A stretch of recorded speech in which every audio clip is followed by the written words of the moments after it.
Running a business is hard enough. Don't make it harder with a dozen apps that don't talk to each other. One for sales, another for inventory, a separate one for accounting. That's software overload. Odoo is the all-in-one platform that replaces them all. CRM, accounting, inventory, e-commerce, HR. Fully integrated, easy to use, and built to grow with your business. Thousands have already made the switch. Why not you? Try Odoo for free at odoo.com. That's odoo.com. Hello, everyone, and welcome to the Stephen Kingcast, one man's musings on the works of Stephen King. Each week I'll review one entry in the bibliography of Stephen King in the chronological order of publication, and this week what I'm doing, I am continuing my re-examination of the short story collections from Stephen King throughout the decades, because the first time around, when I first began the Stephen Kingcast and started working my way through the chronological order of publication, I did review, technically, the short story collections. I just didn't review every story in every collection. So now that I have the opportunity, I've gotten through his catalog of books and short stories and the collections. Now what I'm able to go back to those collections and then review the short stories that I didn't get around to the first time. So that's what we're doing today. I am turning my attention to the 2000s collection of short stories, Everything's Eventual.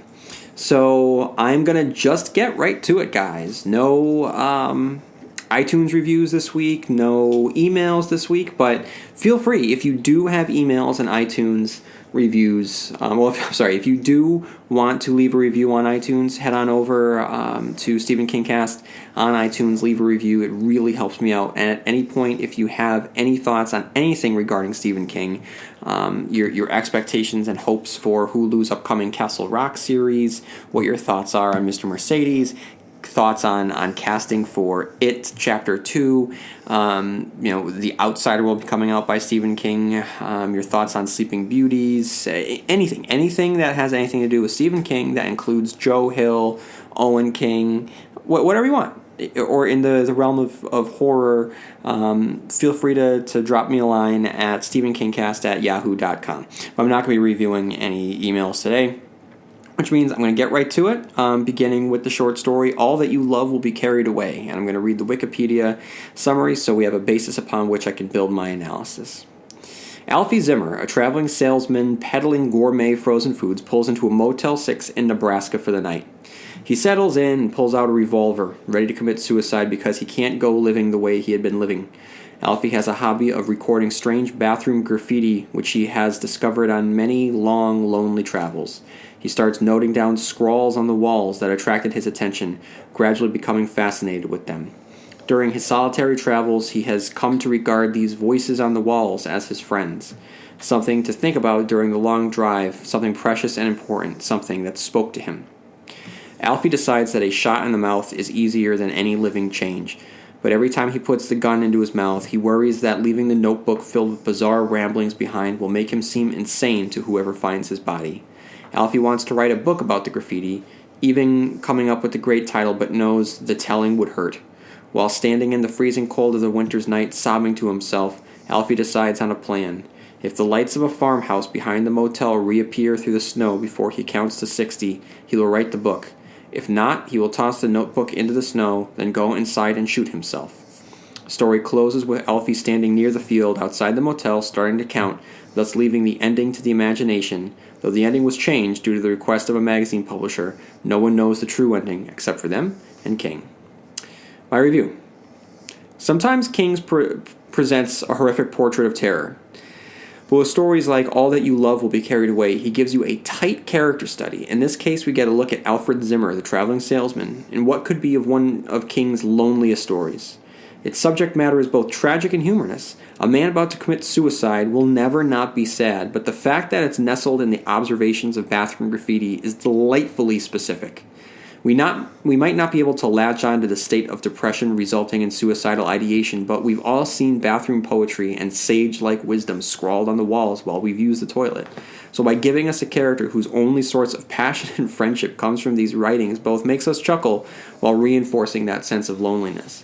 His only true companion are the left-behind markings of strangers who once shared a stall with him. That's both wonderfully human and truly depressing. And it's his knack for details that make the story pop. For instance, when he equates shredded rubber on a highway to the state in which he now finds himself. His struggle to commit suicide is as harrowing as anything he's ever given us, with his only chance at redemption coming from the graffiti book. He'd write it, but who would read it?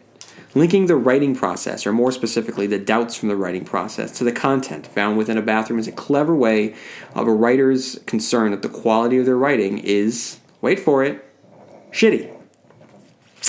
My only problem with the story is that of all the examples of graffiti, he never included the following. Bango Skank was here. Stephen Kingisms, bool. This strange phrase is spotted on a bathroom wall and is one of King's catchphrases seen in Lisi's story.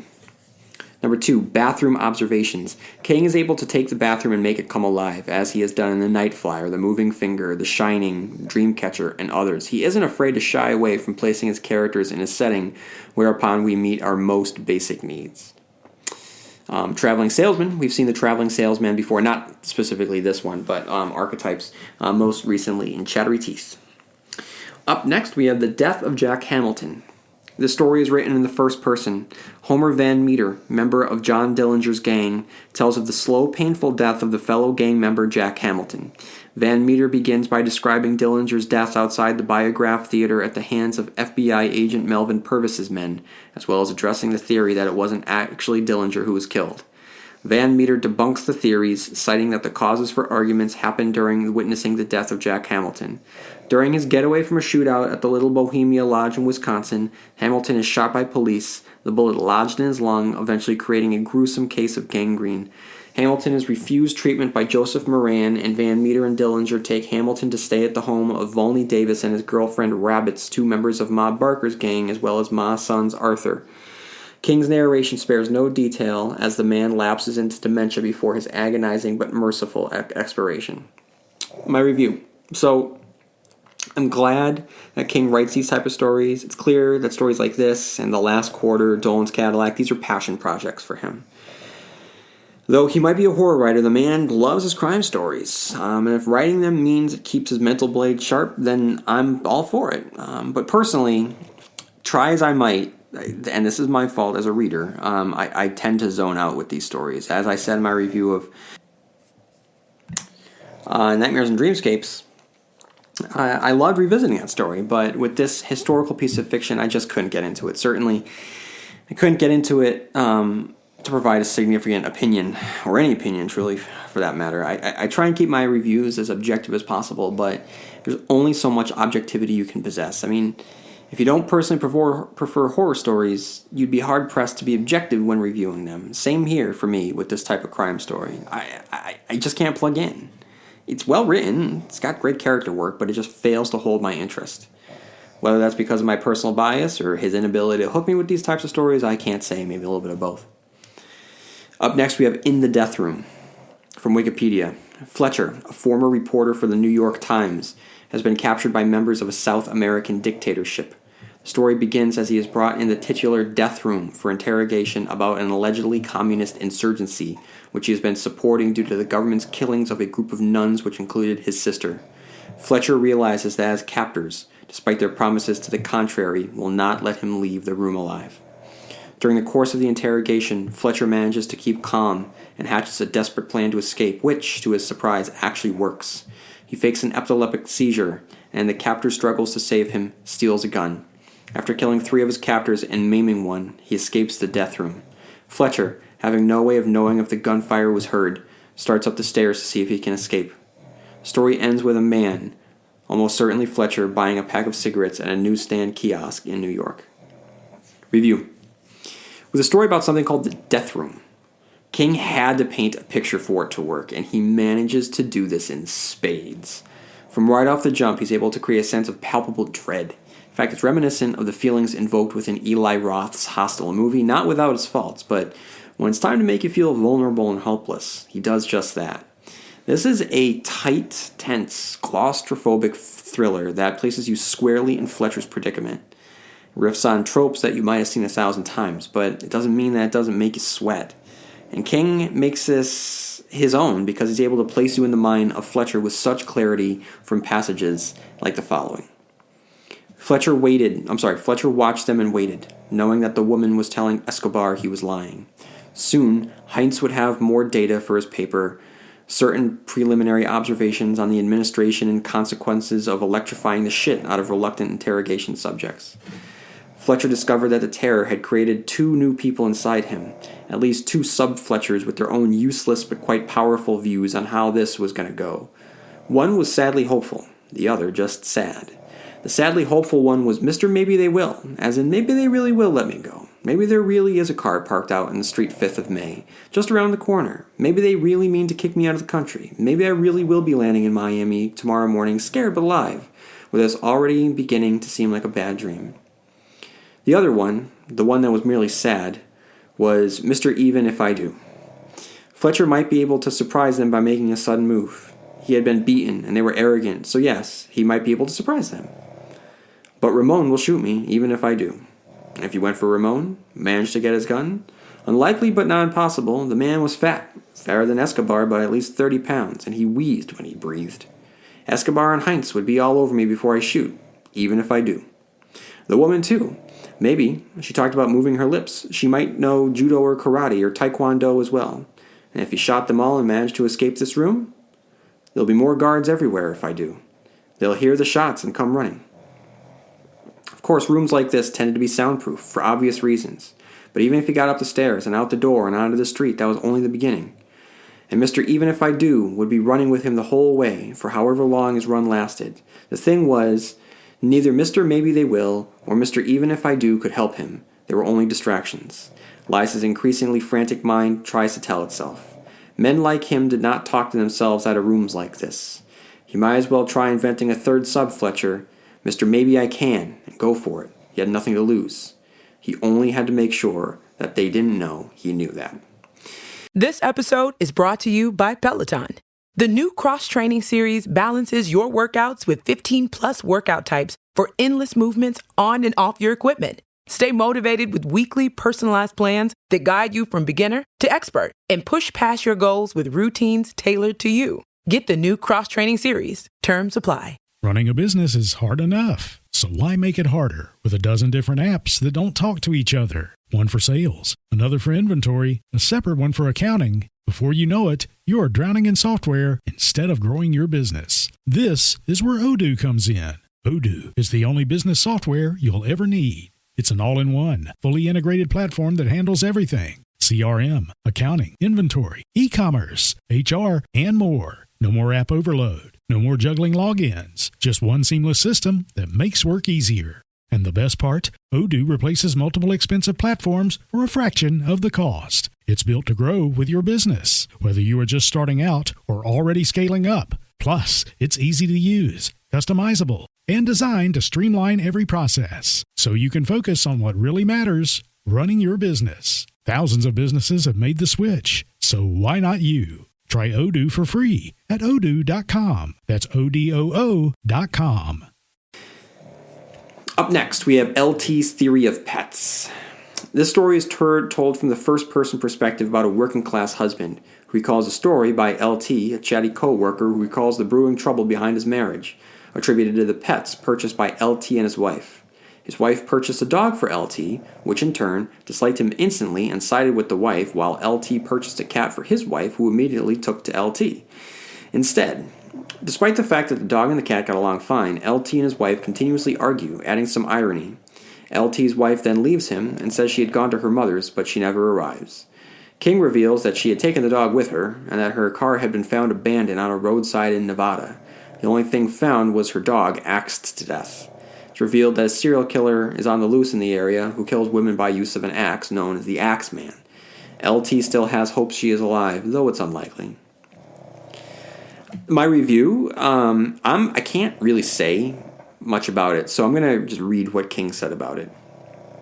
I guess if I have a favorite in this collection of stories, LT would be it. The origin of the story, as far as I can remember, was a Dear Abby column, where Abby opined that pet is just about the worst sort of present one can give anyone. It makes the assumption that the pet and the recipient will hit it off, for one thing. It assumes the feeding of an animal twice a day and cleaning up its messes, both indoors and out, was the very thing you had been pining to do. So as far as I can remember, she called the giving of pets an exercise in arrogance. I think that's laying it on a bit thick, My wife gave me a dog for my 40th birthday, and Marlowe, a corgi who's now 14 and has only one eye, has been an honored part of the family ever since. During 5 of those years, we also had a rather crazed Siamese cat named Pearl. It was while watching Marlowe and Pearl interact, which they did with a kind of cautious respect, that I first started thinking about a story where the pets in a marriage would imprint not upon the nominal owner of each other, but on the other. I had a marvelous time working on it, and whenever I'm called to read a story out loud, this is the one I choose, always assuming I have the required 50 minutes it takes. It makes people laugh, and I like that. What I like more is the unexpected shift in tone, away from humor and towards sadness and horror, which occurs near the end. When it comes, the reader's defenses are down, and the story's emotional payoff is a little higher. For me, that emotional payoff is what it's all about. I want to make you laugh or cry. Or cry when you do read a story, or do 265 both at the same time. I want your heart, in other words. If you want to learn something, go to school. This is an important little story because King is clearly an animal lover. If you follow him on social media, a constant presence is Molly, the thing of evil. Again, it harkens back to why we love King as much as we do. We feel we know him. He feels like an actual human being. And if you take the SK tours with Stu and Bangor, you'll get a better understanding of his down-to-earthiness. Being an animal lover and owner is certainly one of these reasons. And with a story like this, he's able to get at the heart of an owner's relationship with their pets, while musing on marriage as well. He'll later go on to give us the definitive examination of marriage through the darkest lens possible in a good marriage, but here he starts to dip his toes into that pool while exploring our relationship with the animals we take into our homes and lives. It's no coincidence that a serial killer also factors into a story about marriage as it does in a good marriage. This is King gearing up for his next go-around. And like King says, this is funny. You know that I've often criticized King for making his characters howl with laughter at really unfunny jokes. But when he wants to write a comedy, he manages to pull it off. Both here and most recently, Drunken Fireworks and The Bazaar of Bad Dreams, he's been able to give us legitimately funny moments. The note that Lulu leaves LT is a perfect encapsulation of who her character is, and with that note, he propels the story forward while simultaneously building up a very rich character. This is a loaded story, both simultaneously light and weighty. With at least one Stephen King-ism, which is AA, LT is an AA, and this is something that we see from characters throughout his works. Then we have that feeling, you can only say what it is in French. Wikipedia. As the story progresses, the woman begins to remember skeletons from the closet, starting as financially trapped newlyweds who went on to greater things with her husband's eventual success in the computer industry. It is implied, though never really explicitly revealed, that the man and the woman have been killed in a mid-airplane collision, who are suffering eternal torment. Review. Here's an example of how King is able to take a concept that we are all familiar with and build a story around it. A missing object around the house, or the ability to sleep within insomnia. Man's best friend in Cujo. The list goes on. I've made this list so many times in so many different episodes, but he makes it so that you can't look at an object or think about a particular concept the same way again after he's played with it. That certainly is the case with That Feeling, You Can Only Say What It Is in French, which, by the way, is a fantastic title. But by playing with déjà vu, the wonderful and strange little sensation that we've all had makes you wonder if in that moment you're actually dead or on a loop like our characters here. We've all asked, what is déjà vu really? Well, here he gives us an answer. It's hell. And here, again, we get another examination of marriage. In fact, the concept is more about the state of marriage than it is about the concept of déjà vu. And it's a perfect snapshot of marriage, too.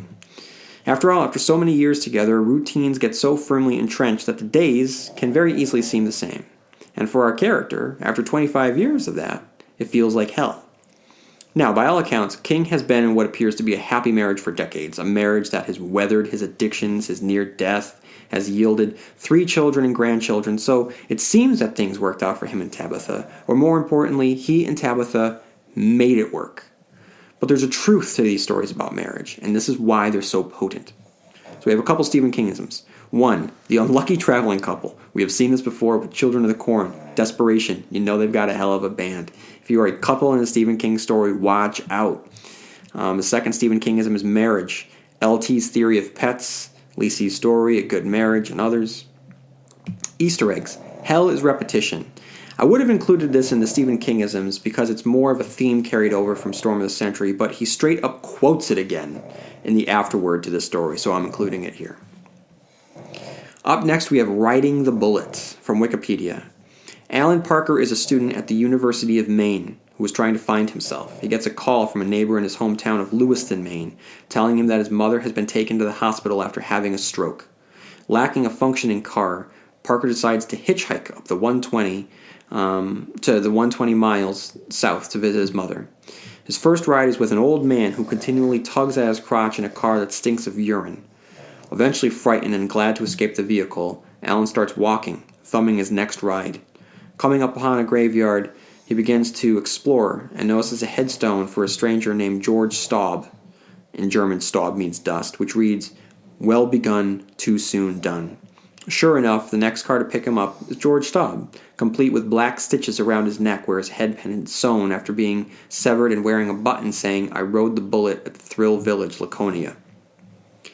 During the ride, George talks to Alan about the amusement park ride he was too scared to ride as a kid, the Bullet in Thrill Village, Laconia, New Hampshire.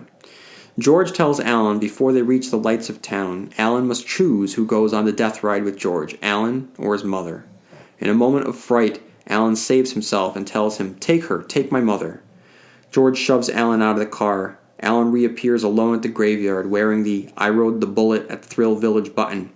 He eventually reaches the hospital where he learns, despite his guilt and the impending feeling that his mother is dead or will die at any moment, she is fine. Alan takes the button and treasures it as good or bad luck charm. His mother returns to work and to smoking.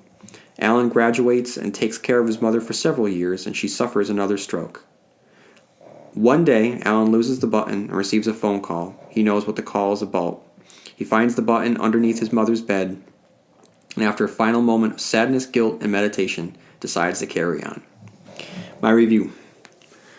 With so many of these stories not actually being horror, it's nice to get a throwback spooky story from the master of the genre. Here's the deal, though. I did not like this story when it first came out. Maybe because it was an ebook, maybe because of all the hoopla around it, whatever the reason. Any issue that I had to do with it had to do with me and not the story. Because rereading it makes it perfectly clear that this is a wonderful short story. One of his best, actually. That's saying a lot. And it's a great return to form of the classic EC-styled horror. The imagery alone is worth reading. The fat, bloated moon, the mist creeping between the cemetery tombstones as Alan makes his way down the road. King paints a picture, and it's a familiar, but it's a welcome one. He's creating a classic ghost story in the modern age. And when George Staub picks him up, King lays on the dread, with the primal understanding from Alan's mind that something is wrong, capital W. The scene plays out spectacularly, with these little details making it more potent than it has any right to be. From the color of moonlight in his eyes, to the tendrils of cigarette smoke that drift through the stitches in his neck, King places us firmly in the passenger seat along with Alan.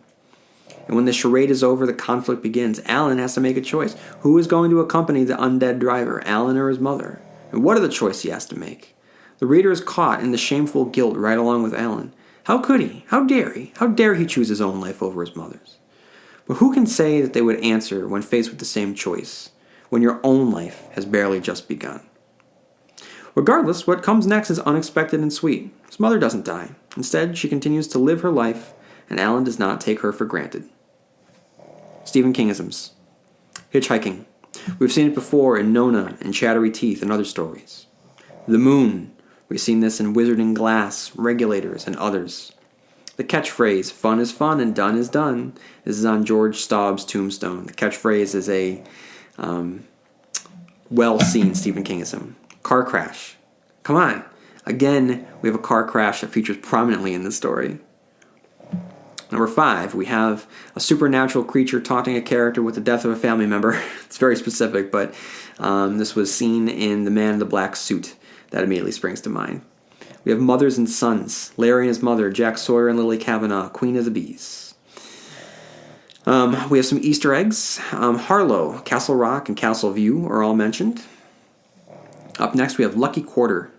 From Wikipedia, Darlene Pullen, who is a struggling single mother with 2 children, a rebellious teenage daughter, and a sickly young son, and a lousy job as a maid, is left a tip of a single quarter with a note saying that's a lucky quarter. She takes a quick gamble on it and finds that it brings some small luck. Moving on to a real casino, she keeps trying her luck, and soon she's winning thousands of dollars. All seems to be going exceedingly well until she suddenly reappears back in the hotel room with nothing but her lucky quarter. All of her success was a fantasy. As her 2 children come to visit her at work, she lets her son have the quarter, and he uses it in a gamble. Starts to pay off just as it did when Darlene was fantasizing. So I don't really have much to say. I think that's a nice companion piece to Riding the Bullet, actually, because this is more from the perspective of the mother, whereas Riding the Bullet was from the perspective of the son, and it's sort of giving back to the other person. So, but other than that, it's Lucky Quarter is what it is. I don't really feel too strongly about it. Okay, guys, that's all that I have for this week. Coming in at under half an hour. This was a mean, lean, tight review of the collection of short stories, Everything's Eventual. So if you want to hear my thoughts on all the other collections of short stories from Everything's Eventual, all you have to do is just seek out that the first podcast I had done with that. So, all right, guys, thank you for listening today. And next week I will be reviewing the short stories that I didn't get around to the first time with Just After Sunset. Okay, so may you have long days and pleasant nights, and I will see you here next time where MOON spells Stephen Kingcast.